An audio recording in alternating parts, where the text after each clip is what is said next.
Arab tilining 13-sabaq. Biz oldinda huna және hunaka degan, ya'ni munda және anda degan so'zlar туралы o'tdik.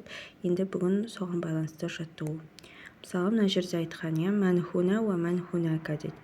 Ya'ni munda kim және anda kim deb сұрап жатыр. Al-muallimu huna va talibatu hunaka. Ya'ni muallim munda, al student anda. As-sullamu al-alamu. Ya'ni баспалдақ пен туя. ماذا هنا وماذا هناك. السلام هنا والعلم هناك. يعني баспалдақ мында, ал ту анда болады. Енді де солай Ғаббас Мариямға сұрақ қойғанда man huna wa man hunaka. Yani Ғаббас huna wa Мариям hunaka. Yani Ғаббас мында, ал Мариям анда. Сұрақ бірдей бәріне. Ат-тифлу мен ал-қитта дегенге сұрақ қойған кезде man huna, сосын wa ماذا هناك. Yani мұнда кім және анда не деп қойылады қиттаға. Сонда жауап ат-тифлу хуна вал қиттату хунака болады. Және әрі қарай ас-сауб ат-танура.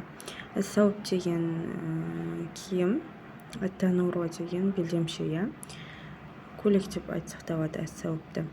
Маза хуна ва маза хунака. Жауабы ас-саубу хуна ат-танурату хунака болады.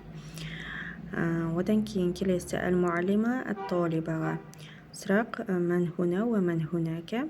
Al-muallimatu хуна ва at-talibatu хунака.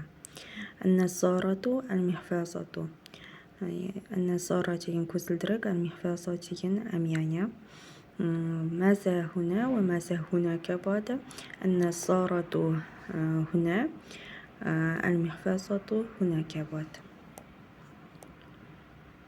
Енді сандар 26 ситтатун ва ишрун, 27 саб'атун ва ишрун, 28 таманиятун ва ишрун, 29 тис'атун ва ишрун және 30 ثلاثون.